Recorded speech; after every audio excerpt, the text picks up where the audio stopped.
The things that I hate about social media, you will hear all this empowerment talk about nobody can heal you. Although it's true, I need for people to understand that no, another person can't heal you because your primary healer is yourself 100%, but your partner is your secondary healer. Because a lot of the traumas that we carry came from relationships with our parents and our caregivers. So the same way we were traumatized through a relationship, we also heal through relationships. We're doing the public a disservice by pushing this individuality where you have to do everything on your own. You heal yourself. You are perfect. You make no mistakes. You have no flaws, no red flags, no weaknesses. And now you're ready for a relationship. That is nonsense. It just doesn't work like that because often we don't even know what our wounds are until we get into a relationship. And then our partner pokes out a wound we didn't even freaking know was there. So this idea that we all of our individual therapy before we meet someone is absurd because before you meet someone, you may not even recognize how you might react to certain triggers. Now that doesn't mean your partner can heal you. You are your primary healer, but your partner through support and walking alongside you as you heal would be what I like to call your secondary healer.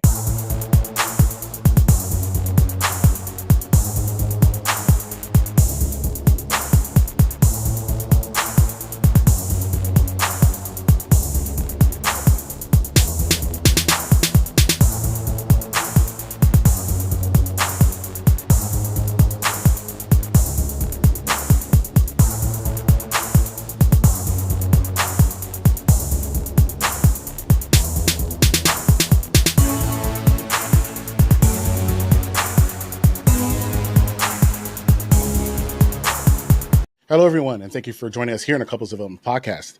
I am your co-host, Coach Clark, and I am here with my wife, Coach Mel, and we are a husband and wife team of relationship coaches. So what do you want to talk about today, husband? Okay, I would like to discuss, obviously, relationships. And this week, I'd like to get into the inner dynamics between couples. Oftentimes, couples can get into back and forth or arguments that seem unresolvable, but yet they keep on, reoccurring. And it can oftentimes leave people with like a hopeless feeling. This is only, we're the problem or the partner is the problem and nobody else is going through that. And so I was hoping to possibly give some insight and maybe give some people some tools and into a way that they can figure out that, hey, you know what, you're not alone. You guys aren't weirdos. This is something that everyone goes through. And hopefully we could shed some light on the reasons why you may be in like a never-ending cycle of the same arguments over and over, or have the same type of disagreements over and over, if that makes sense.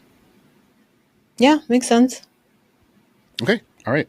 So you seem very excited to talk about this today. What's up with the enthusiasm? All right. So I wanted to kind of get into the dynamics that go along in a relationship and what causes a lot of the same arguments to happen repeatedly. And from a lot of people can easily think that, or come down to the conclusion that their romantic partner doesn't feel the same way about them or doesn't love them as much because of the constant arguing or because of the constant going back and forth.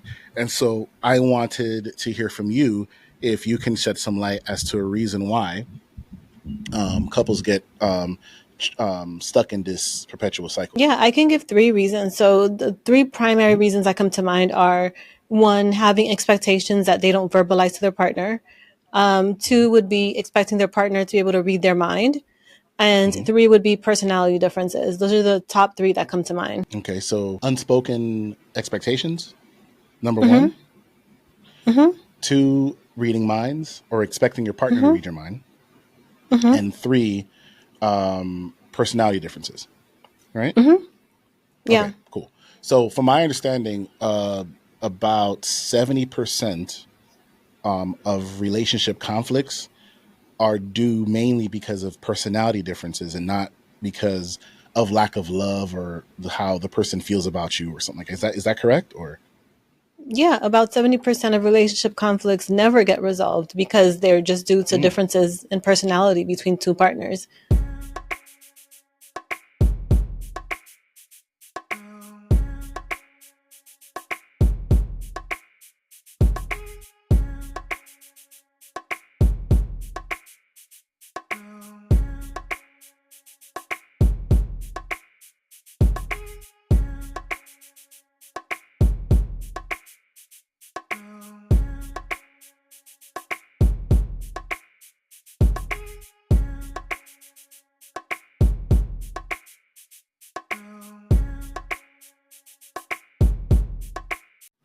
Yeah, the reason that they never get resolved is because people, they can get resolved, but the reason why they never get resolved is because most people don't do the work.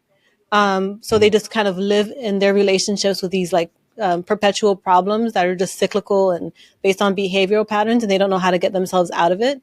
So Mhm. when I say resolved, what I mean is they never get to a point where they agree, and they even when Mhm. doing the work, they'll not ever get to 100% in agreement, but they can get Mhm. to a point where they can agree to disagree in a healthy way. You understand what I'm Mm. saying? Yeah, yeah. Yeah. It sounds, for the people who aren't in relationships, it just sounds like, why do I want to get into this, whatever. But again, like I said, we're gonna Yeah. try to set some insight. So first, let's okay. So I'm just gonna try to remember this again. It was obviously personality differences, mind reading, and unspoken expectations, right? Hmm. So what do you consider as an unspoken expectation? Like, give me an example. I mean, there's just so many, but if I give you an Or a example, popular one, like for example, from what you hear from, like, oftentimes we'll get that a lot from mhm, our female yeah, clients, and well, yeah, actually 50-50, yeah, right? But so for yeah, example, I'll give some examples of the way some of our male clients mhm, will come across with their unrealistic expectations, right? So they'll say things like, she doesn't initiate sex, or mhm, she doesn't really ask me for kisses, or she doesn't mhm, tell me she appreciates me, or if I do something around the house, she doesn't really say, hey, I appreciate that, or mhm, things like that, right? So which all mhm, that sounds like, hey, words of affirmation would be kind of nice if mhm, when you don't affirm me, or when you don't let me know if I'm doing a good job by you or not, or let me know, like, mhm, hey babe, what you did there I liked, or I'm proud that you're my man, this, that, and the other. It makes me feel like we're not connected, or so on and so forth, right? And obviously that mhm, requires some vulnerability. So, mhm, but a lot of men will carry on those beliefs or that thought, and later on complain about it in therapy or a coaching session, and their partner never even realized they were doing something they didn't like, or weren't doing something that they wanted. So that would be like kind of like the male mhm. example. Like, what's an example that women, the unrealistic expectation that women have? Yeah, I think one of them that women have, but also some men too. But I Not think one that's unrealistic common for expectation. women. Sorry, I said the wrong word. Okay. Unspoken expectation. Sorry. Oh, okay. Yeah. Yeah, a common one that women have is expecting their partner to just know what they need without them asking for it. That's a common Mm. one. So often women can view him doing what she needs without her asking for it as Hmm. love. So she can often feel like if Mm. she asks for it, then it doesn't mean the same. It doesn't have the same value. So yeah. Where do you think, my theory tells me, which I think I'm correct on this, but my theory Hmm. tells me it stems from unmet childhood needs. And I don't know if you can tell me, because getting something that you don't like, a woman saying, expecting her man to do something for her without her having to ask, it sounds Hmm. like something like kids want. Like, for example, kids shouldn't have to ask to be fed, right? Or Hmm. ask to be bathed, or housed, or whatever it is, right? Or Hmm. their feelings to be heard. So is that where that comes from, or where do you think that comes from? Hmm. Yeah, I think I agree with that. I think it comes from this desire. It's not, I think it's an unconscious desire to have another person that Hmm. is highly attuned to you to where they know what you need, but without you asking for it. So, similarly to how you were Hmm. saying how a parent would. So Hmm. I think that we carry that expectation into our adulthood. If we got it from our parents, we can retain that expectation in our romantic relationships. Also, if we Hmm. didn't get it from our parents, we can also expect it from our partners because we didn't get it from our parents. Got it. So I agree with you that I do think that that stems all the way back from childhood. Yeah. Interesting. Okay. All right. So, and I think that we can. So what's the solution then? So, I mean, other than say it, but how should people say it, and how should people approach their partner when they're feeling a certain type of way? What's the proper Yeah. way So to approach a partner? yeah, part of the issue is that a lot of people were raised that children are supposed to be seen and not heard. So a lot of us were Mm. raised to not ask for our needs to be met. So we Wow. almost feel we grow up with a sense of shame of having needs often, and it that shame can get activated when we have to ask for our needs to be met. So having our partner meet it without us asking for it can allow us to not be vulnerable to ask for it to be met. But I don't think that any of these things are conscious. I do think that we from childhood on, we just operate on autopilot. So often we don't even recognize that we expect our partners to know what we need without us asking for it. We just kind of operate on this autopilot where we just aren't even aware of it. So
As I fix my mic stand here, how do we resolve this issue? Because it seems like it's like an ongoing. Hold on one second. There we go. Okay. Yeah. So what I was saying was is like sorry, one second. There we go. Yeah. So how do we so the question was how do we resolve this issue? What's the solution? Because it's yeah, very well, easy to yeah, go ahead. Sorry. yeah, the solution is going to sound simple, but it's very hard for a lot of people to do. And the solution is to make sure that firstly, that you are aware of what your relationship needs are, write them on Mm-hmm. paper, externalize them, and then so that you have them written outside of yourself. Because often we can think a lot of things, but Mm-hmm. then we'll forget. But having them Mm-hmm. written on paper in a notebook, in a journal, or something like that, for so that you are aware of what your relationship needs are, and then Mm-hmm. verbalizing those needs to your partner. So it's important to Mm-hmm. understand that it doesn't mean that if you're in a relationship long term, that eventually your partner won't know what you need, but you do have to at times verbalize what you need for your partner to then know, okay, my partner needs this from me. But if you never verbalize it, or if you verbalize it in a passive way, or if you indirectly think you're verbalizing it, but you're not directly stating what you need, then it's very likely that you're just setting up your partner to fail. Some type of test that you might be putting them through and not even realize that you're setting them up for failure. So as simple as it sounds, Mm-hmm. the solution is to verbalize to your partner what it is that you need, but first make sure that Mm-hmm. you yourself are aware of what your relationship needs are first. Got it. So you know, this is interesting because my next question would be because that's going to be a common, which word I'm looking for here. It can often be misconstrued, like what a need is Hmm. as opposed to what a want is, right? Yeah. Because obviously that there's a huge difference between the two. Hmm. Yes. So Yeah, of what? So course. for example, what would a a need versus a want in that situation? Now, when we're Mm-hmm. talking about things like wants are things that you could live without, but would be nice to Mm-hmm. have. So it's kind of like, Mm-hmm. I want my partner to, um, I don't know, wear their hair in this particular way. Like I want that, but it's not necessarily a need. Mm-hmm. Or Right. I want my partner to be a Cowboys fan. It's like, yeah, it would be nice if they be a Cowboys fan, but it's not necessarily a need. Mm-hmm. So those Mm-hmm. would be wants versus needs. Do you understand what I'm saying? Right.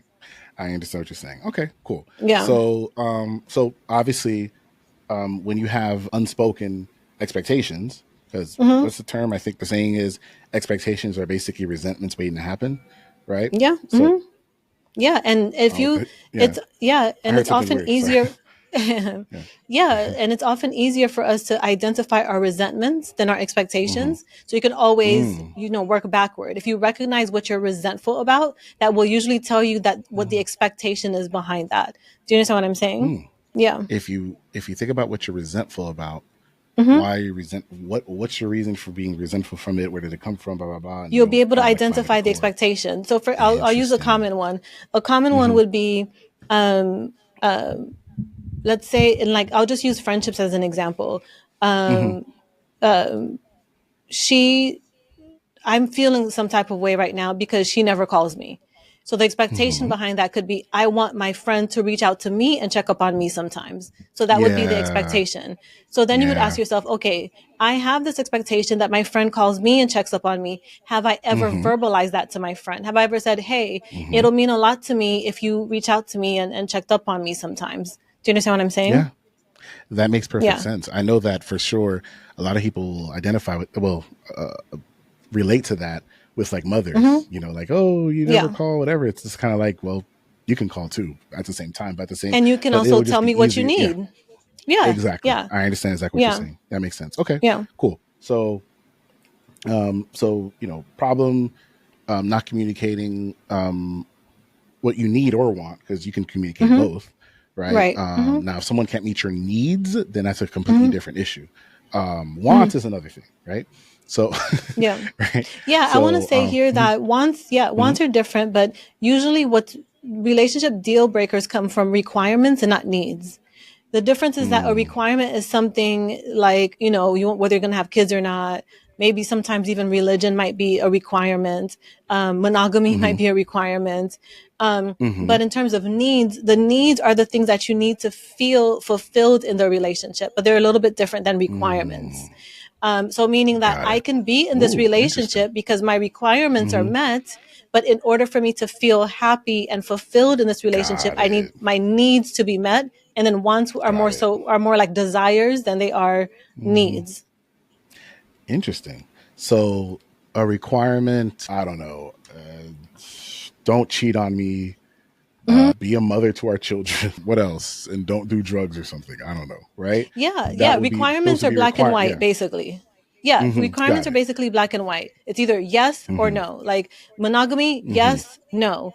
Children, Got it. yes, no. Doing drugs, yes, no. So it's Got it. requirements are very black and white. There is no gray area. If you ask Hmm. yourself, well, if he or well, if she, then it is not a requirement. It might be a need or Hmm. a want. There is no Hmm. if in Hmm. requirements. But when we're talking about Got it. needs, that's where the if will kick in. So, for example, I'm Hmm. going to use a very superficial example here, but let's say I Hmm. say, I want him to make six figures, but if Hmm. he's cute enough, he can make 80. If he's cute enough, he can make 50. Then that makes it a Right. need and not a requirement. Does that make sense? It's not a want. Well, no, but a want is more like a desire. So a want would be a desire. And Yeah. again, these are very subjective, but for some people, they might feel like income is a need and not a Hmm. desire. Do you understand what I'm Hmm. saying? For some people, the No, no, income might be a I want and get not it. a need. Hmm. Because remember, a need is what you need in order to feel fulfilled and satisfied in that relationship. So for some people, income will be a Interesting. need. For some people, income will be a want, meaning they can still feel fulfilled and satisfied in their relationship, even if the income isn't there. So that's what would take it from a need to a want or a desire. That is interesting. So then, is sex a need? Because it For can some be people, for some yes. For some people, people, right? no. Yeah, for some people, Got it. yes. For some Okay. people, no. Yeah. Got it. Because I'm thinking, because when I think about needs, I'm thinking about like, life and starvation and, a No, roof no, over no. your It's head not type of thing. about. It's kind of It's like you not like don't need, that. but I get what you're saying. Yeah, I get what you're No, saying. it's not like that. It's not about survival needs. Hmm. It's more so about Right. your happiness level and your satisfaction level. That's what Okay. relationship needs really are. Got it. Got it. Okay. I definitely get you in regards to what you meant by the unspoken expectations, and Hmm. hopefully our audience did. I mean, we can just basically we're gonna get really into the personality types in a second, but it's very easy to see. I hope people can see how easy it is to how unspoken expectations can segue or merge into mind reading, right? Because you're expecting your Mm-hmm. partner, one, you're Mm-hmm. expecting your partner to read your mind, right? And two, you think you Mm-hmm. can read your partner's mind. And Mm-hmm. you're Yeah. assuming you know what this person wants. Mm-hmm. And the entire time is like, what are you talking about? That wasn't the case at all. And Mm-hmm. so, yeah. So, but how does mind reading? Well, I mean, it should be obvious, but to some people, they don't Yeah. know that, Yeah.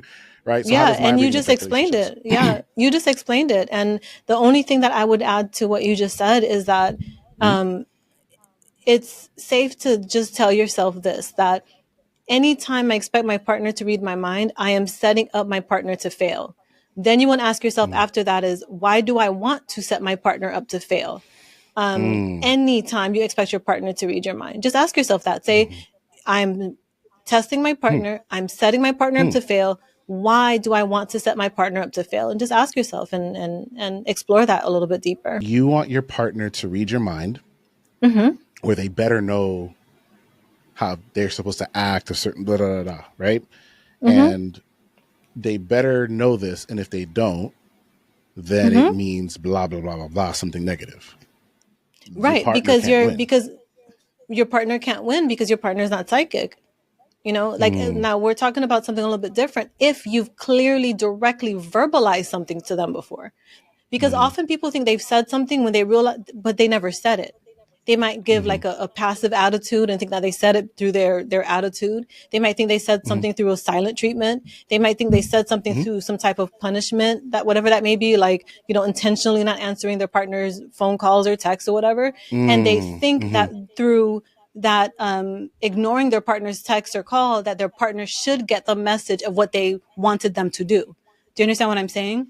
So you're basically expecting mm. your partner to figure out how to You be should have known. psychic. So you should have Yeah. known. Therefore, you are Mm-hmm, setting up your partner to fail. So then ask yourself, why am mm-hmm, I, to just to yourself within your own, for your own mm-hmm, introspection, mm-hmm, your own reflection, why am mm-hmm. I setting my partner up to fail? And ask Yeah. yourself that. What goal am I after here? Like, what is it exactly? What outcome am I looking for here? That I'm Mm-hmm, testing my partner in this way, and that I'm setting my partner up to fail in this way. And just ask yourself, because often people don't even recognize it, because again, a lot of the things we do on autopilot since we're very mm-hmm. small children. So because of Yeah. that, we may not Yeah. even recognize our automatic behaviors and our patterns, that we're even doing it at all. But if you make a habit of asking Yeah. yourself questions, you can start to unfold a lot of your automatic patterns and your like your unconscious, you know, expectations and things like that. Mm-hmm. Because then you'll be able to share them with your partner. Yeah. And another big thing, I mean, we spoke about this before, but it's, there's clearly a lot of the desire to, well, the unconscious desire to not be vulnerable Mhm. and Exactly. to Yeah. ask to like mention something. And so it's Hmm. like you said, why do I want to set my partner up to fail? Oh, I want to see Hmm. if they pass this test. Yeah. Why? Because there's Hmm. something that you're trying to make sure of. And what are you trying to make sure Hmm. of? Well, I want to know if they're the Hmm. one. I want to know if they're da da da da. I want to know Hmm. if they're right or die. I mean, if you don't Hmm. think that way, then why are you with the person? Why do you need Exactly. to? Yeah. And either way, people can pass the test with 100 and Hmm. still not be the one.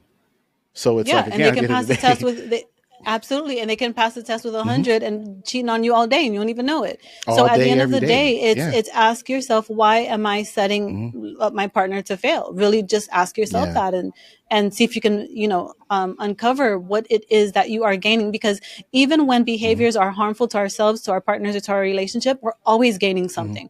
Always. It doesn't matter what the Yeah. behavior is. We are Yeah. always gaining something. So it's helpful hmm to ask ourselves, okay, what am I gaining from this? Even as I'm feeling anger or rage or sadness or fear, whatever I'm hmm feeling, hmm but there's hmm still going to be something that I'm gaining from that. So, for example, my Yeah. gain might simply be it allows me to avoid being vulnerable. You understand? It allows hmm me to stay in my comfort zone. Those would be the hmm gains. You understand what I'm saying? hmm Yeah, absolutely. Yeah. Like I said, like, it's I shouldn't have to tell this Mm-hmm. person. Matter of fact, I'll give you a direct example, and if he's watching, he'll know. Mm-hmm.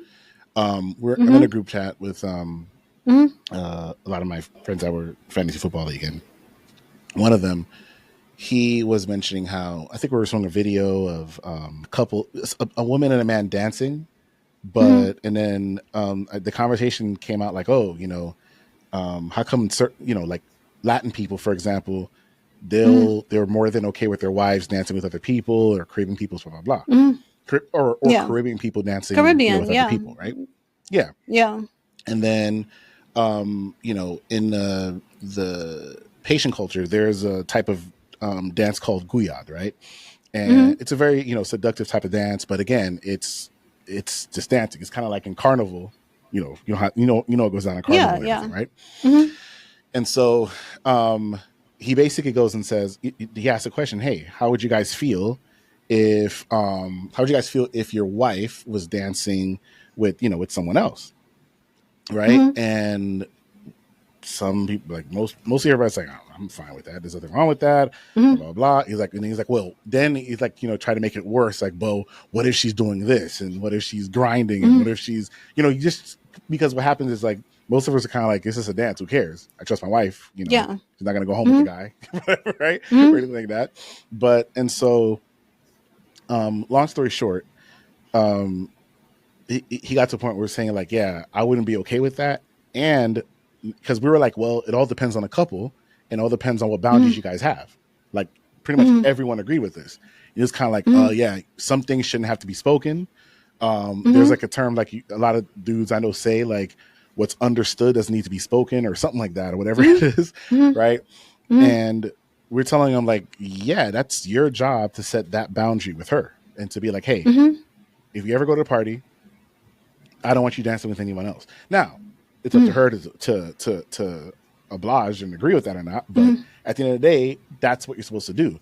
And he was Mm-hmm. adamant, like he should not have to do that. And that's Mm-hmm. another clear example of not wanting to be vulnerable. Because Mm-hmm. what happens is when you say that, it basically gives the impression that you're jealous, or you don't Mm-hmm. want to come across as this or that and the other. But Mm-hmm. end of the day, and at the end of the day, it's still how you feel. And Mm-hmm. people should be able to be themselves in their relationships. And so if you can't be Mm-hmm. yourself in a relationship, then like, why are you in that relationship? Why are you, ooh, let me Mm-hmm. hide, let me not say this? It's like, what's the point? Right. And so Mm-hmm. I'm sorry for that long side story, but it was just a clear example again, because Mm-hmm. I can see lots of dudes thinking that like, oh, if their girlfriend wants to go out with her friends and they're all dressed a certain way, he doesn't want her dressed, but he's not going to say anything, but he's going to be mad. Matter of fact, I've done it before.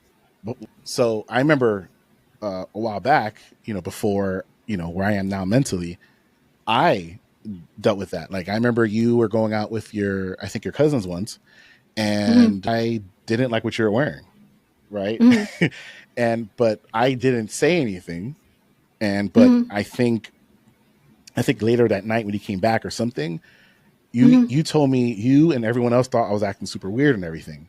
Mm-hmm. And I don't, and eventually, I mean, the thing is, you probably already knew what it was, but it's the fact that I did Mm-hmm. not want to say anything.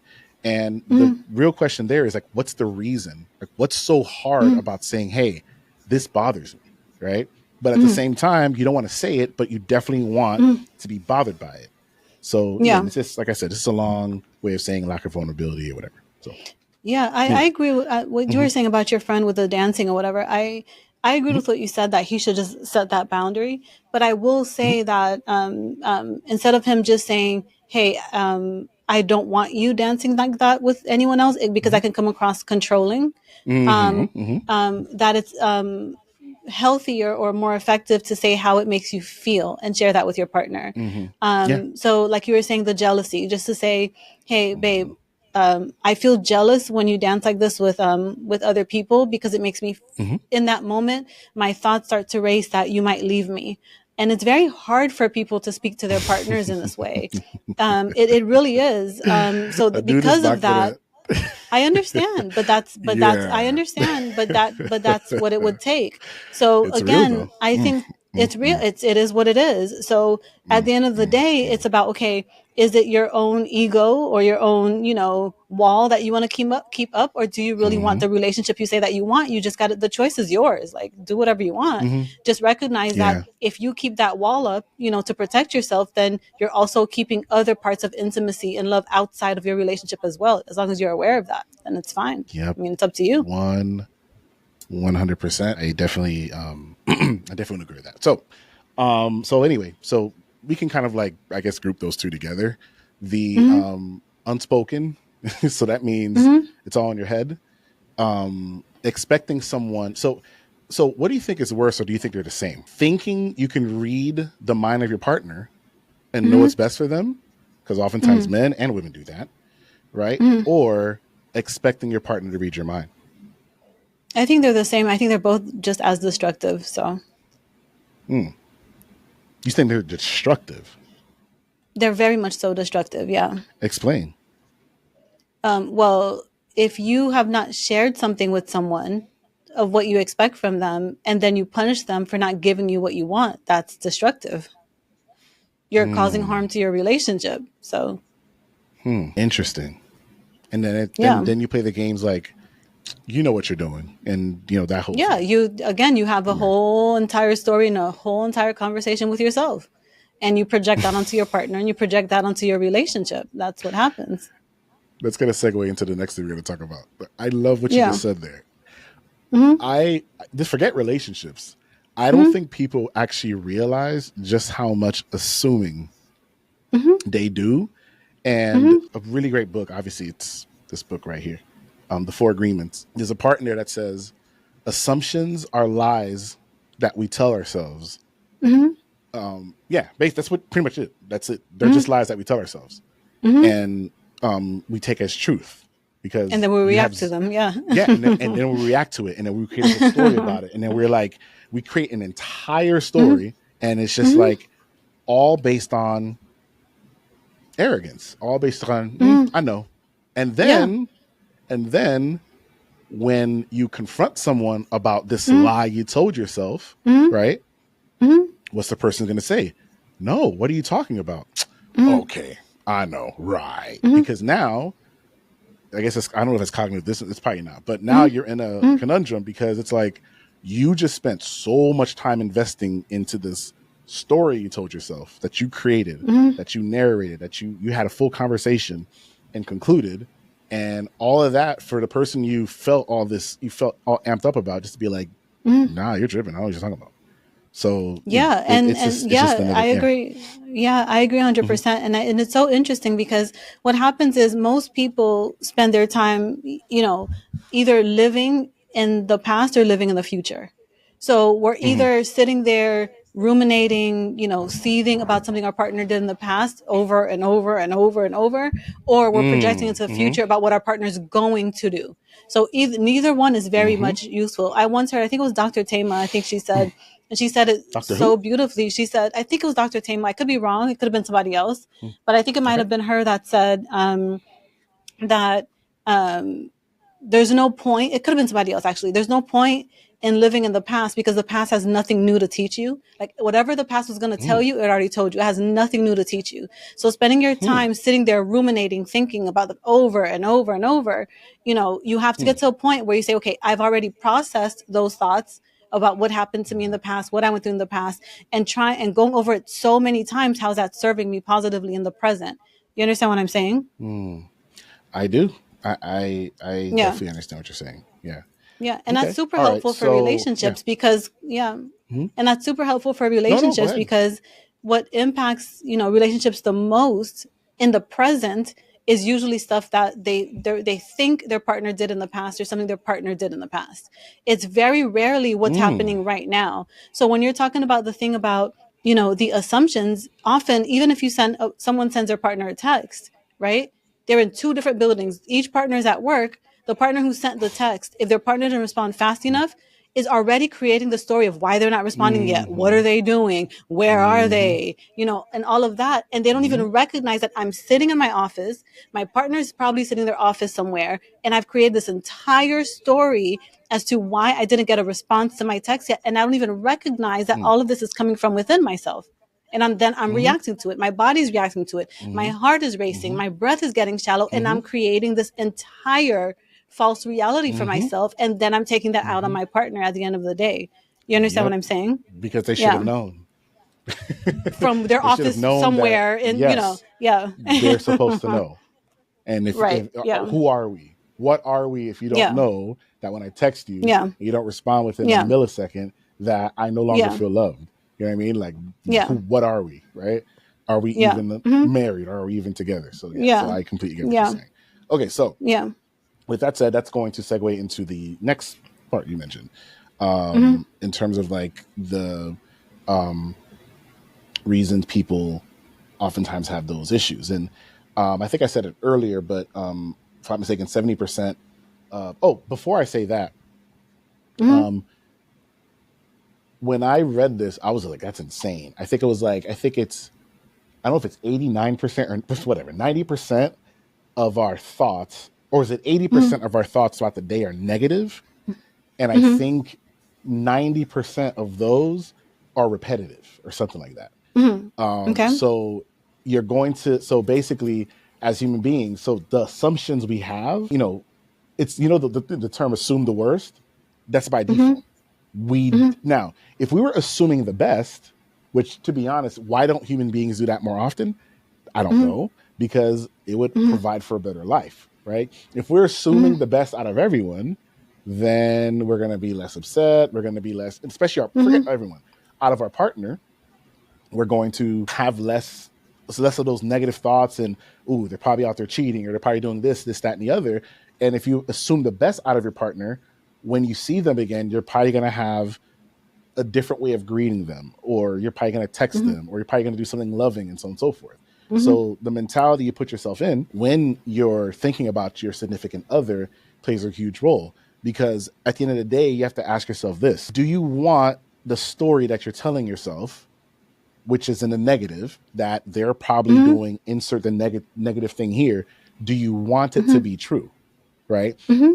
And if you don't want it to be true, why are you believing it? And if you do Hmm. want it to be true, then they're not doing anything wrong. You are Hmm. in a Hmm. relationship that you feel so bad about, that you want your belief that this person is doing harm to you or wrong to you to be true. So then Hmm. maybe you just have this weird relationship of pain then, or hurt then. Hmm. Do you get what I'm trying to say? Hmm. Or Yeah, I understand 100% what you're trying to say. And the thing with the thoughts, what you're saying about the positive thoughts and the negative thoughts, 80% mm-hmm, negative thoughts or whatever. The thing with that is that the more we think a thought, the deeper it gets buried into like our psyches, right? mm-hmm, So it's twofold. It gets buried deeper, which means it's harder to change it.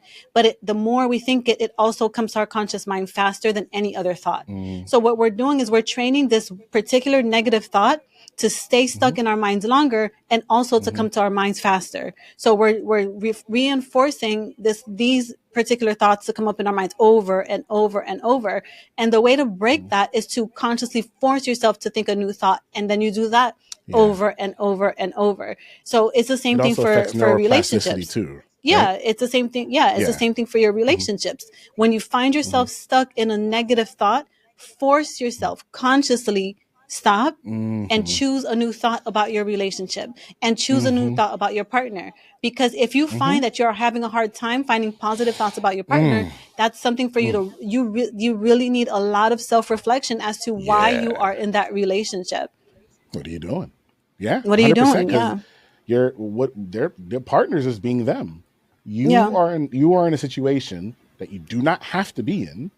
You Yeah. can just be like, I'm out. I mean, unless you're married, and then you Mhm. have to do a lot more, right? Mhm. Why? So why Mhm. torture yourself? You know what I Yeah, mean? And and so, part of the reason, yeah, and mhm, part of the reason is that when we find that we're having those repetitive arguments with our partners, because usually it's the same crap mhm, over and over with our mhm, partners, we tend to attempt to do one of three things. We attempt to change mhm, our partner, we attempt to change mhm, ourselves, or we leave the relationship altogether.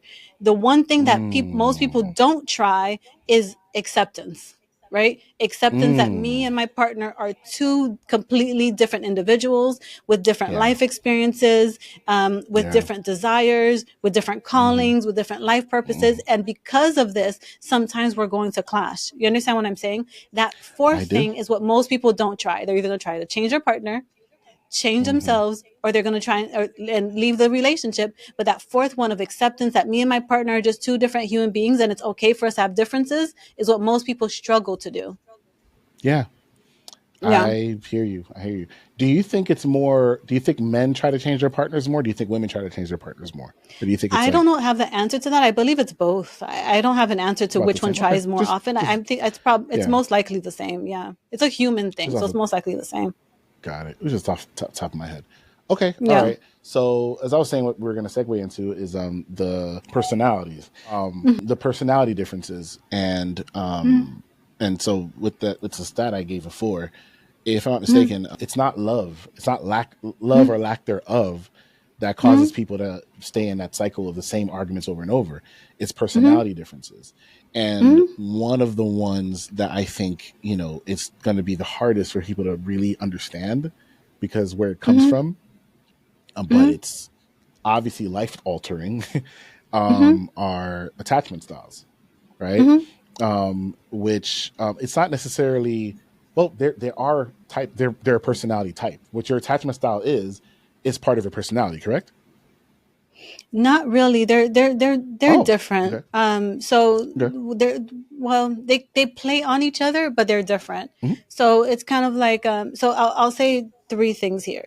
So mm-hmm, part of the reason what I think most people need to what we all radically need to accept about our partners mm-hmm, being a completely different person is if you consciously think about it, the desire to change your partner is such an odd thing, like meaning like stay with them but try and change who they are is such an odd thing because if mm-hmm, you think about it consciously like this, you recognize how ridiculous it is. So you're born a mm-hmm, baby, your partner's born a baby. mm-hmm, Both of you were born with mm-hmm, your own innate temperament. So straight out of the womb, your body is already wired with a particular temperament, right? Then you both have okay. your own individual life experiences. You have different friends, you go to different schools, you live in different cities, you have different extracurricular activities. You understand what I'm saying? You have all these different Mm-hmm, experiences, which are then creating, I guess, your personality. You understand what I'm saying? So your mm-hmm, temperament, you're pretty mm-hmm, much born with, and then your experiences and all of that on top of your temperament create your personality. So you and your mm-hmm, partner, after being born a baby with your own individual temperaments, you have your individual life experiences, which creates a personality. And now you become an adult and somehow you expect both you and your partner to somehow figure out how you could rewind time back, change, go mm-hmm, back in the womb, change your temperament, change your partner's temperament, delete mm-hmm, all the life experiences your partner had, all the life experiences you mm-hmm. had, and then go in some type of Yep, computer and type it in and make it exactly the same. It's never going to yep, happen. No matter who you're with, yeah, it's never yeah, going to happen. They do twin yep, studies where two twins raised in the same household, the same parents, end up with mm-hmm, different ways of being. So if two mm-hmm, twins with the same set of parents being raised in the same household end up different, this idea that you can find this partner in life that's going to be exactly like you think, like you move, like you act, like you believe, like you mm-hmm. is absolutely absurd if you really think about it. It's just the idea of it is just absurd. But as far as Yeah, attachment styles goes, your attachment mm-hmm, style is basically how you attach to your caregivers or your mm-hmm, parents when you were growing up. That's basically mm-hmm, what it is. And then we often tend to attach to other people, especially our romantic partners, in the same way that we mm-hmm. attach to our primary caregivers or our parents. So it's a little bit different than our personalities, but they tend to play off of each other in like really interesting ways. Okay. So is it safe to say so the personality type you have Mm-hmm. is one thing, Mm-hmm. and so the reason why I'm asking is, and I think this is an interesting conversation because um I'm asking because wow, Mm-hmm. fast, wow. I'm asking because doesn't whoever your the nurture part, right? Sorry, the Mm-hmm. nature part is how you come out the womb, Mm-hmm. but nurture has an effect, Yeah, and I would nurture can think have an effect. Yeah. you don't think it's the majority of the effect.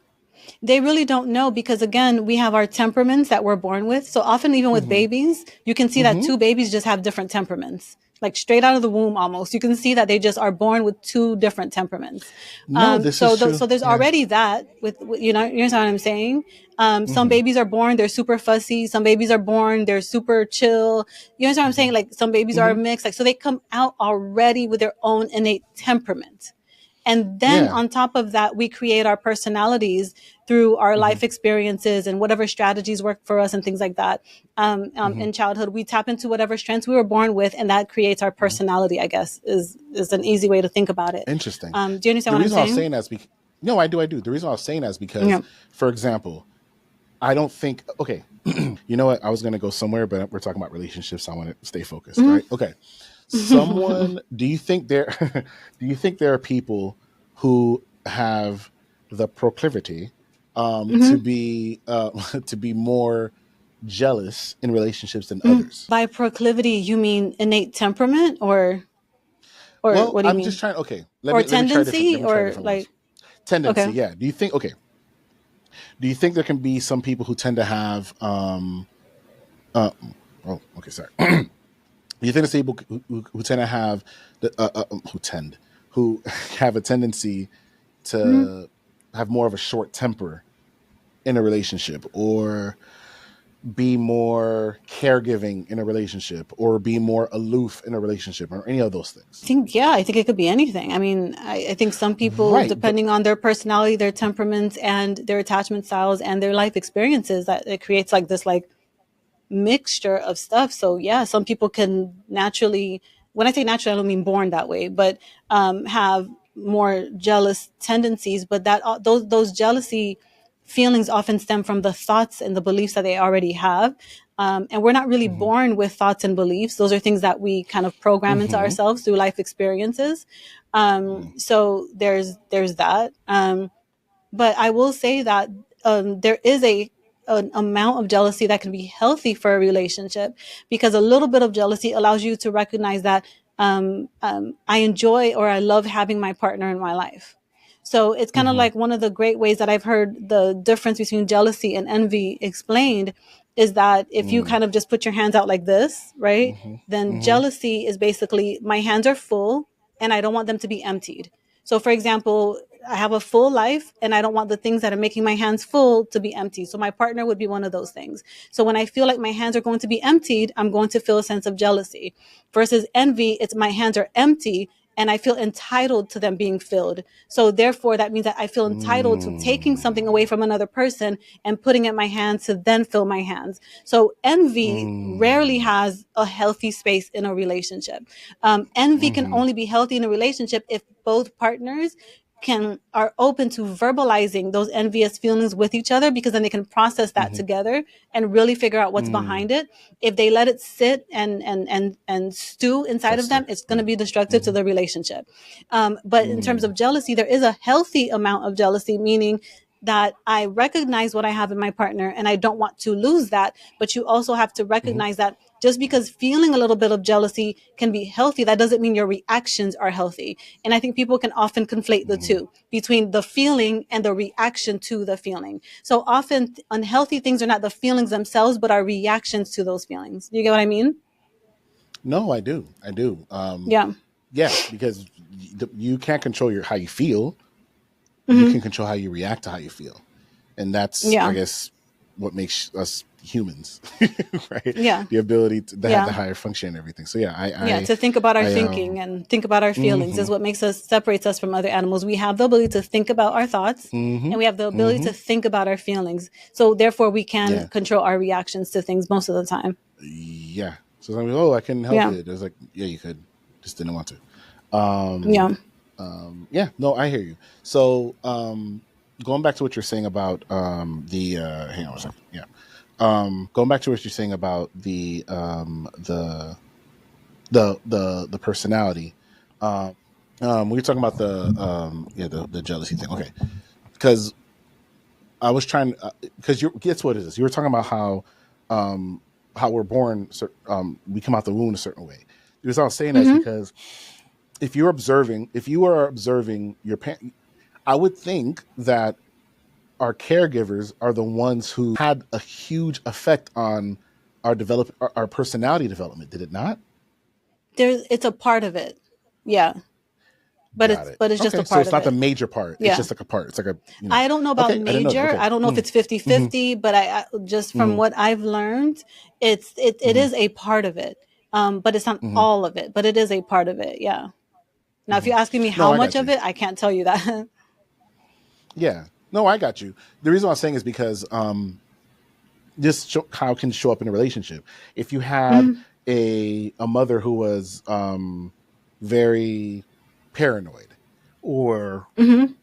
you know watch out for these, watch out for that. Like basically, it's kind of like I was saying this on a pod we did a while ago, right? Where Mm-hmm. I would ask, how Mm-hmm. do unmarried mothers, right, affect Mm-hmm. both their sons and or daughters, and how they Mm-hmm. show up in relationships later on. I'm only saying mothers Mm-hmm. because deadbeat moms is not a thing, right? Or Mm-hmm. moms who don't take it is not a thing. Does it exist? Sure, It's but in rare. the It overall happens, but it's minority. rare. Yeah. It's the yeah, Yeah. right. So for people who are gonna, oh, whatever. So anyway, I don't even know I have to defend Mm-hmm. that, but that's another thing.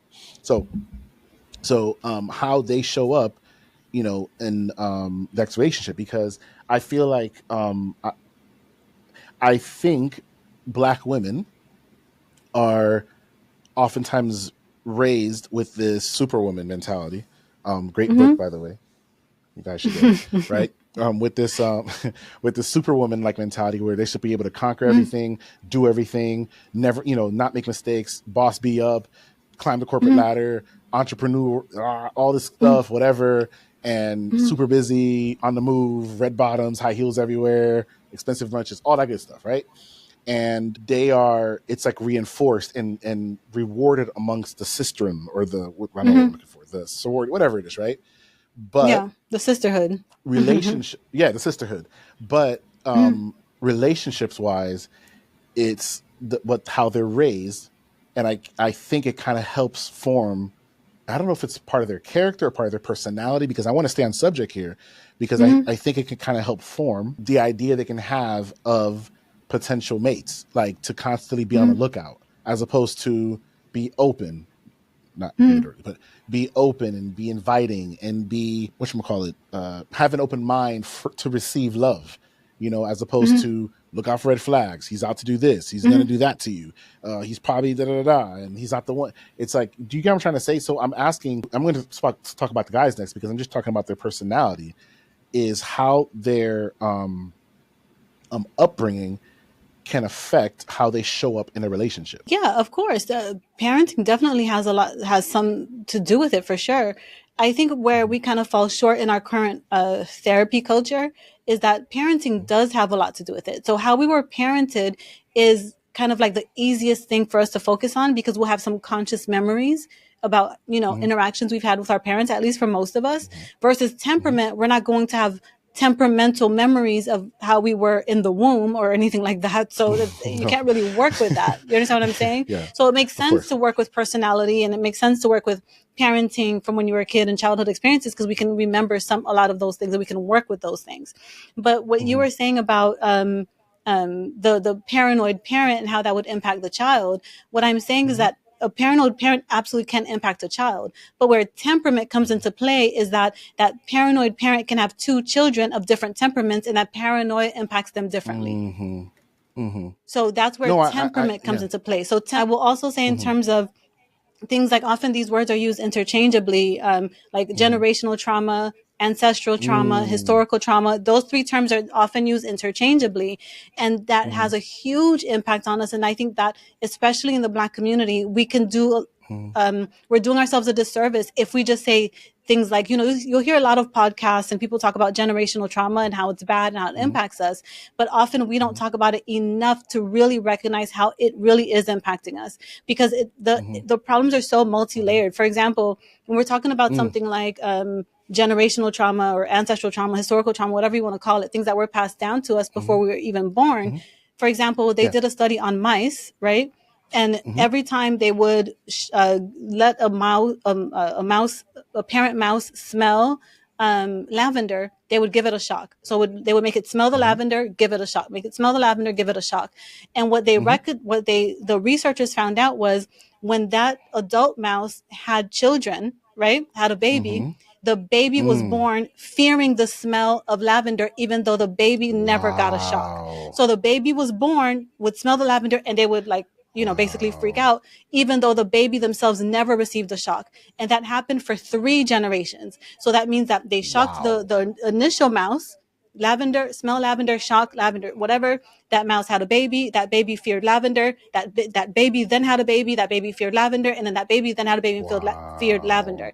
The reason why I'm saying that is that they're now doing a lot more studies and they're Damn. learning a lot more about how the Mm. certain traumas are passed down, even in our, I guess, DNA, whatever you want to call it, in our Mm-hmm. cells. Mm-hmm. So often we are born with a certain um, innate, I guess, like you were saying, the word proclivity or Mm-hmm. tendency, Mm-hmm. or what's the word, precondition that can make us react differently to different life experiences. So the reason why I'm Mm-hmm. saying that is because we have to extend that compassion to ourselves, and we also have to Mm. extend a little bit of compassion to our parents. That yeah, they probably could have done a better job, and they had their own Mm-hmm. stuff to deal with, Mm-hmm. but to recognize that Mm-hmm. some of this stuff is a lot older than even our parents and grandparents. So we have to extend that Mm-hmm. compassion to ourselves and to our partners as well. That doesn't give us an excuse to not do the work, because there is a lot of the work that we can consciously do. I know that I spoke a really Mm-hmm. long time there, but I just wanted to No. to say that how all these different things can impact us in our romantic relationships. Yeah. Yeah. That's Yeah. interesting.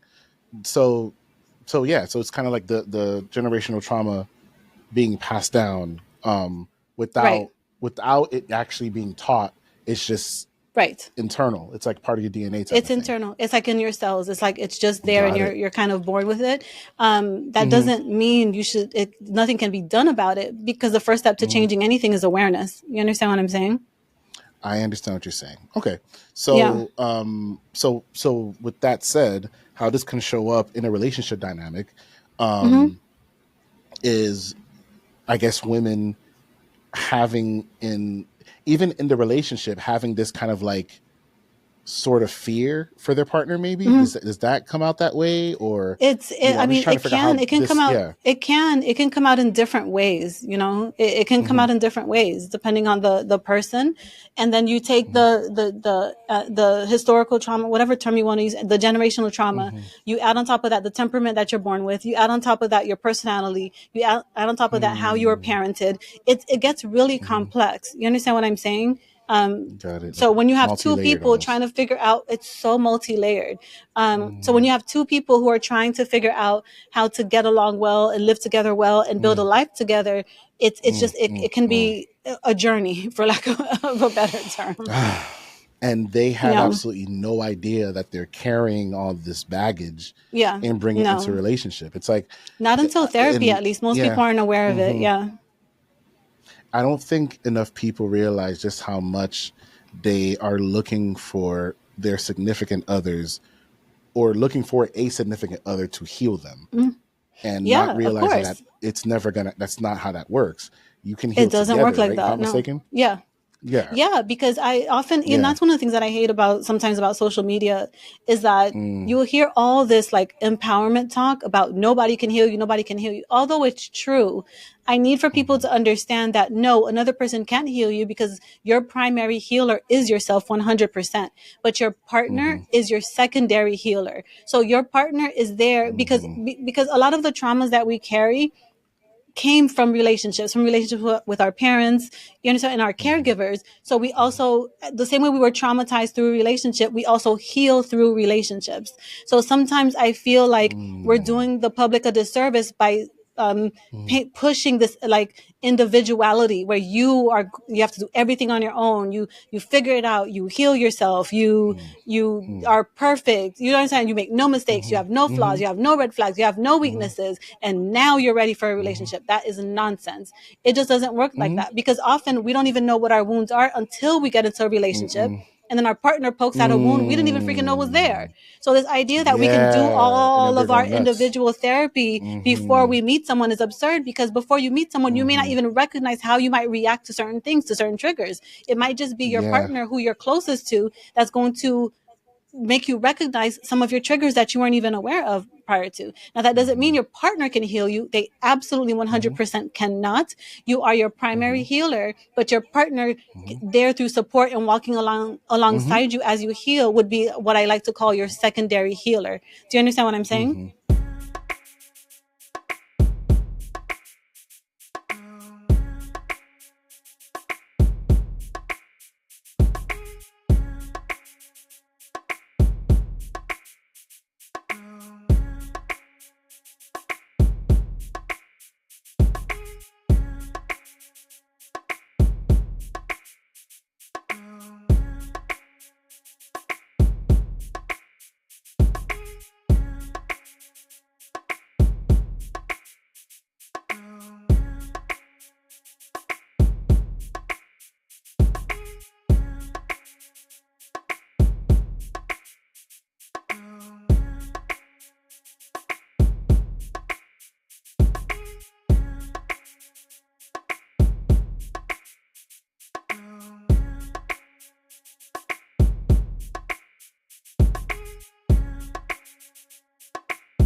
Yeah, Yeah. secondary healer. So that's like Yeah. your healer in crime, pretty much. It's kind of like Your healing your partner hype in man, I crime, pretty guess. much. It's your Got healing it. hype man. That's got Yeah. it. Got it. What was that term again? Just a What, the secondary healer? oh, What do you mean? secondary healer. That's pretty good. No, I've never heard that before. Yeah. That's Yeah. interesting. Okay. All right. So yeah. So people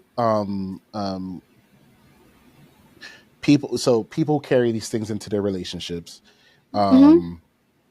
Um, Man, there's so many different ways this can manifest. Like Black men can oftentimes feel inadequate or not Mhm. good enough. Seeing these other men who have things that are able to provide for families and not having it, it can carry on Mhm. this victim mentality and kind of like, again, it Mhm. can you know get realized in multiple generations afterwards. And Mhm. so as I'm sitting here watching, I'm hearing about a lot of young men who are suffering from failure to launch, or a Mhm. lot of women saying guys aren't about anything anymore. Mhm. And while I'm watching more and more women in the community like go to school and graduate and get their BAs and MAs and they're climbing, and a lot of the fellows are being left behind, and they'll get in relationships, and like you said before, they'll start to resent and not even know Mhm. why they do, right? Right. Because again, just keeping it about personality. Being bothered of your partner's success in any way, shape, or Mhm. form Mhm. is clearly an issue, because what are you bothered Mhm. by? And once again, you Mhm. don't have to be in the situation, right? Mhm. But again, why don't you want to be in the situation, Mhm. right? There's a wound there that is being attacked that they don't even know. And so Mhm. do people even know, or do the work to actually understand what is it about their character or their personality that makes them feel a type of way about Mhm. the success of their partner. And when I'm Mhm. talking about with men in regards to what they can display towards their partner and everything. With If they start to out earn them, like what's the thing with that? What's the motivating factor to be like getting or feeling lesser than? And I'm wondering, Mhm. like what you said, like the research that you're doing in terms of how historical trauma or generational trauma gets Mhm. passed down. I wonder how Mhm. that affects you know men in relationships, right? And then Yeah. the other way, if you really think about it, it's almost like I don't know if the Black men who say certain things, if they realize just how much of a matriarchy Mhm. the Black community is. It's like it's Big Mhm. Mama's house, and it's always been that, right? Mhm. That doesn't mean Pop isn't there, Grandpa isn't there, but if he is, he's quiet, he's stoic, or whatever. He's waiting for his dinner. I'm just being very stereotypical here, right? Yeah. But typically, Mhm. the one who gathered everyone together, the one who Mhm. dictated certain things and everything else, Mhm. was her. The one who dictated church and everything else Mhm. was it's like it is, whether they like it or Mhm. not. And Mhm. yet there's this resentment towards, Mhm. it comes across as there's this resentment of women, especially Black women, getting empowered. It's kind of like how I see some Mhm. fellas, some of the fellas in the community, and how they speak about Kamala Harris. And it's just kind of like, Mhm. okay, that's weird, right? Mhm. And on the other end, what's I going to say here? And on the and on the other end, it almost seems like Black women have given up almost Mhm. in thinking that Black men are eventually going to, like basically Black men are going to snap out of it, catch up, and become the men that they were supposed to be. And like, not all, I'm Mhm. not trying to speak about all, obviously. I'm talking Mhm. about how, Mhm. again, if you look at college acceptance, if you Mhm. look at Mhm. the in the Black community, the people who graduate, college acceptance Mhm. for brothers is down, and so on and so forth. Mhm. And so Mhm. I'm wondering if what that can create in terms of mentally, it's kind of like what you know mothers tell their daughters who are kind of our Mhm. our our age, right? Mhm. Hey, look out for yourself, take care of yourself, make sure you have your own account, make sure you have a this, make sure you have a that, because it's kind of like you cannot count on him to Mhm. take care of you. And I Mm-hmm. wonder if that stems from, you know, the previous generations and Mm-hmm. being lesser than these, Mm-hmm. the people who are the elites and everything, if you know what I'm trying to say. Right. I Mm-hmm. wonder if Mm-hmm. that has something to do with it in terms of creating that Yeah. dynamic in relationships, like where women can't count on this man and a man Mm-hmm. feels emasculated because she doesn't want to count on me. And you have that Mm-hmm. whole thing and that dynamic in a relationship, which can cause Yeah. constant conflicts, like we were talking about Mm-hmm. in the beginning of the Yeah. podcast.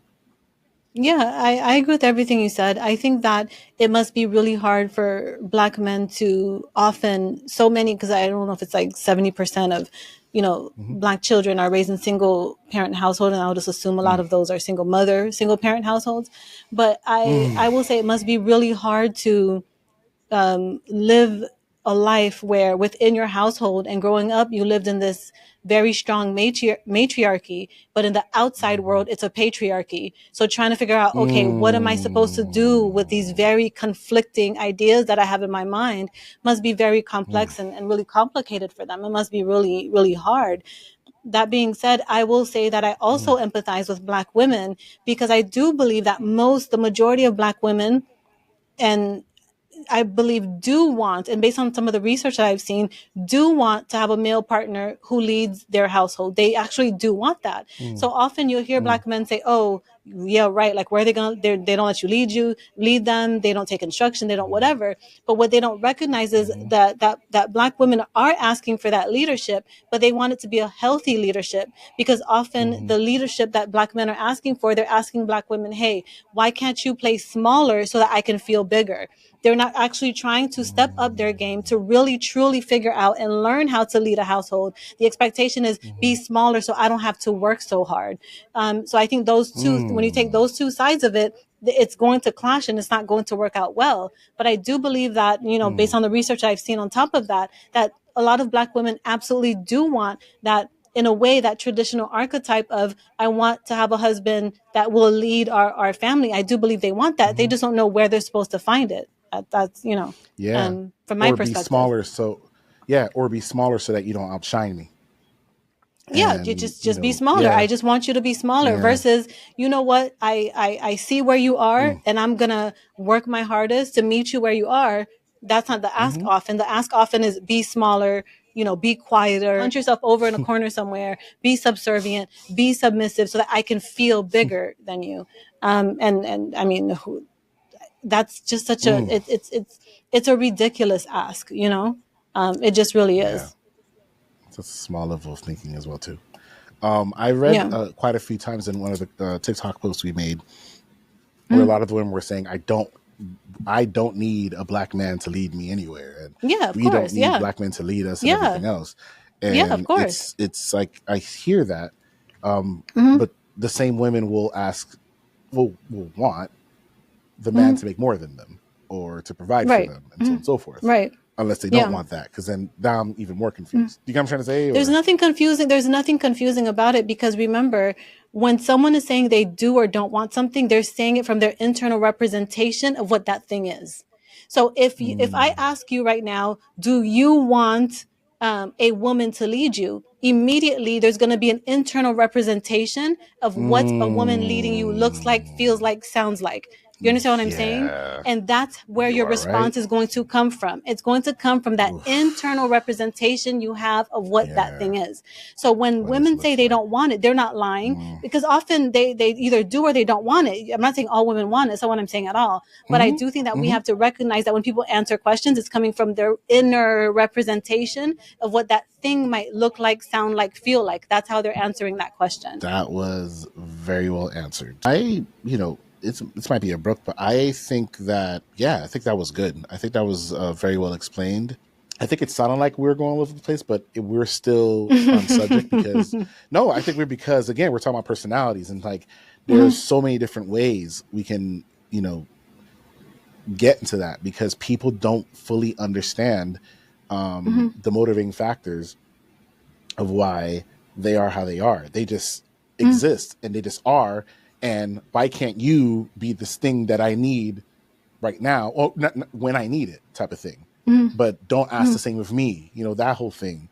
and just again, lack of vulnerability, mind reading, Mhm. expecting things that you never spoke and said you needed, and then Mhm. holding that person and holding it against that person for not meeting that need.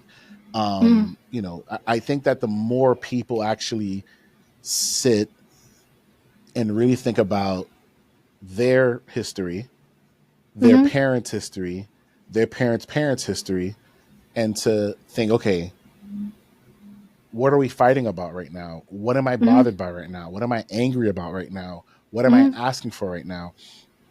And for example, I'm just going to go, shoot from the hip here. But for example, if you were raised in a two-parent household and all your mother and father did was fight, or Mhm. or oftentimes the mother was the one doing the talking and the father was the one Mhm. doing the avoiding, and you Mhm. just basically took it, sit there, and just didn't say anything, and you watched your father just get chewed out all the time, or Mhm.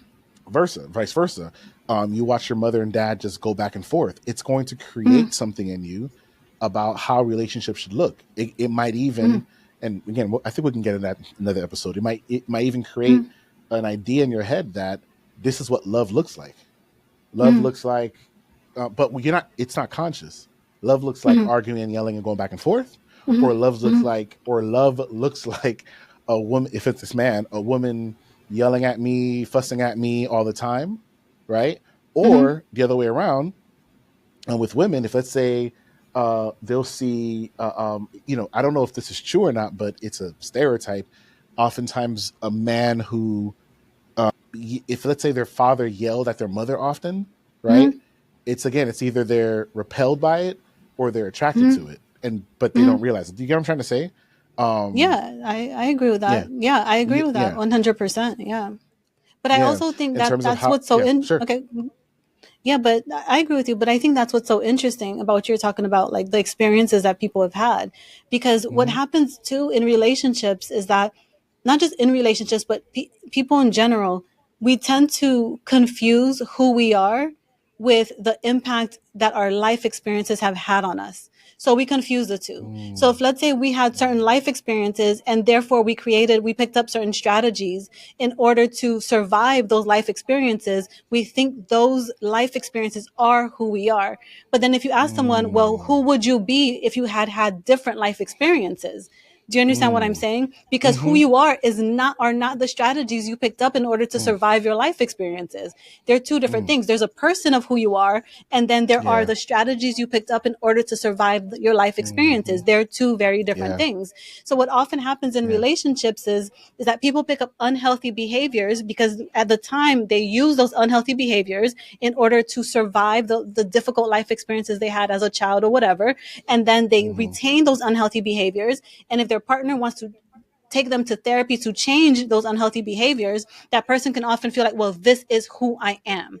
So they have a hard time separating who they truly Mm, are as a human being from those negative behaviors they picked up in order to survive whatever they went through. Do you understand what I'm saying? Does that make sense? I do. It makes Yeah. too much sense. So Yeah. yeah, I mean, this is, we can definitely go on a lot longer about that, but I think Mm-hmm. I know we hinted on attachment styles. I think we'll definitely tackle that in the next episode for sure. Yeah. Yeah. And so, but yeah, so just to recap, and again, this is all of this just shows just how much is involved in different personalities, right? Mm-hmm. And well, this how much personalities can affect relationships, Mm-hmm. and how it's just so many layers, man. Mm-hmm. And we didn't even get to the actual person yet, the actual Mm-hmm. personality. It's just, we're just talking about Right. how the environment can affect the personality, and Yeah, we're how that can starting out come at up the in an most yeah, we're argument. starting out at the yeah, we're starting out at the most obvious layer because we can Hmm. observe our behaviors. So that's the most obvious layer. Yeah. The why behind our Yeah. behaviors, the drives behind our behaviors, the motivations behind our behaviors take a lot more Mm. to uncover and discover. You get what I mean? Yes, ma'am. And Yeah. that's the part, that's what doing the work is. And that's the part that Exactly. most That's people what doing the don't work want to is. do. Yeah. Right. Yeah. And when people, because that's the part that hurts, that's the part that's kind of like, Mhm. yeah, this is how wrong you are. or this is Yeah. what is wrong with you, or this is how you show up to people in the world, and it's not a good way. And it's including your relationship, right? And it's like, no one wants to hear that. Everyone wants to go on social media and confirm their biases. And they want to tell her, like, it's kind of like people, what do therapists always say when they have couples come in? Tell him, tell her what's wrong with her so she can fix her, so you Yeah. can be Change good because them. I'm Yeah. fine. Change them. And it's just like that understanding, understanding your motivations, it's not for the weak, right? So Yeah. so anyway, so just to wrap this up, episode 4 of season 2, we're talking about the different ways in which couples can mess things up. I was going to curse, but really mess things up in their relationship. And it has absolutely nothing to do with how they feel about each other, but it's more to do with nature, nurture, how they were brought, your personality differences, things that the other person doesn't even know is happening, mind reading, assuming, and expecting certain things that you never even discussed. It's like, what does that even mean? If you meet a stranger, it's like, whatever. It's like, oh, well, I've been with you long enough, you should know this. Well, I've been with you you've been with me this long, you've never told this to me, so I'm supposed to know this, and that whole thing. And so it's quite, I can understand the people that's like, relationships not for me. Again, to me, it's just Yeah. And another way I'll of saying say, I don't want to be yeah. vulnerable. Yeah. Yeah, and I'll say one last thing about that you just said about Yeah. earlier. You were saying single people watching this might be like, "What's the point? Why get in a relationship at all?" And I will say that that's valid, and I think they're right about that. But it's kind of like Yep. that quote that says, "It's whether you believe you can or you can't, you're right." So if you believe that you can do the work, you're right. If you believe you can't do the work, you're right. It's up to each individual to decide for themselves whether or not they believe they can or can't do the work, and whether or not they want Yep. to feel and experience a true, genuine love in their lifetime. They have to decide that for themselves. Like, there's no must, there's no have to, there's no should. If you want to, you want to. You don't, you don't. And it is what it is. Yeah. Yeah. And at the end of the day, you're going to find your tribe because misery loves company. And yeah, if I offended people, I don't care. I am very happily Christian, and my God told me that I'm not supposed to be alone. And so people are like, "Oh, I'm happy, whatever." Cool, great. That's No, but I think fine. that's a good thing. But I don't think yeah, there's no, anything right, wrong with. I right. think that everyone should knows what's best for themselves, and everyone should do what's best for themselves. For me, it's not about be single or be in a relationship or be married. The only person I have to decide that for is myself. That's it. I'm not Yeah. trying to decide that for anyone else. The only thing for me is I just don't want people trying to, for lack of a better term, shit on other people's desires to be in a relationship, to do the work, to do the healing work. Yeah. And so that Yeah. they sabotage other Yeah. people's, hard work and doing their healing and bettering their relationships. That's the only part that can make me feel some type of way. But as far as people desiring to be single, to be married, to be in a relationship, to be polyamorous, to be polygamous, whatever, I think every human being knows what's best for them. And I think that is totally okay. I have my own personal beliefs. I have my own personal worldview, but it's not my place to project that onto everybody else and tell them how to live their Nope. It's the only person I have to say that for is myself. That's pretty much Yep. it. After I'm done raising my kids and they're old enough to make their own decisions, that's pretty much it. So Yep. In other words, do you leave yeah, people and leave everybody else alone? But what happens yeah, is I don't want to be alone, even though I don't want to be alone while wanting to be alone, and so I'm going to put this out there and say how bad relationships are and how great being single is, so I can bring more people in with me. So, yeah. which is what happens. So, either way, I agree with everything you said. So, yeah. So, in regards to, again, wrapping this up again, listen to Coach Mel. She knows what she's talking about. One, Please don't. Yeah. I mean, you yeah, know what's best for yeah, you. That I really do believe that yeah, every individual knows what's best for them. I do believe that. yeah, Yeah. yeah. Listen to Coach Mel. So, number Okay. one, what we're saying, number one is, what's wow, yeah. Number one was mind reading. Number two was unspoken expectations, which is, you can kind of like merge that into mind reading a little bit. And again, Right. number three, Yeah. personality differences.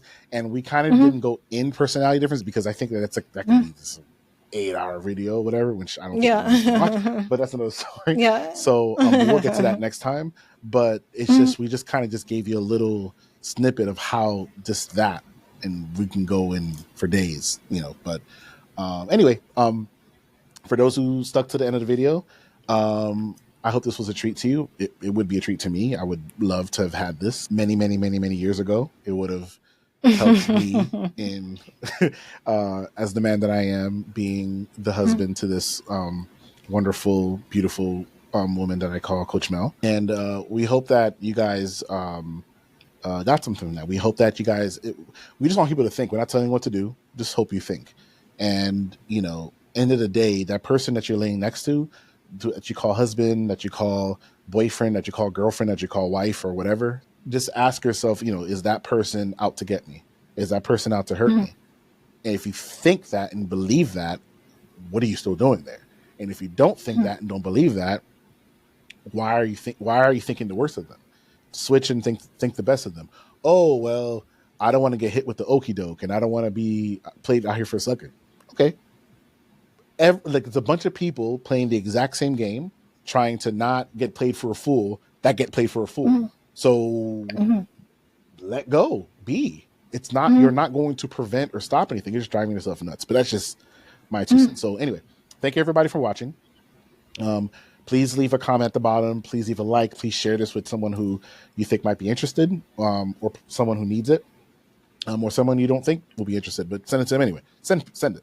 And we hope to hear, to speak to you guys, well, to be here with you guys next week for episode 5. And that's all for me. Anything from you? Nope, that was pretty much it. Okay. All right, guys. Thank you very much. You guys have a good rest of your week, or have a good start of your week. Take care. Bye-bye. You give me everything I need.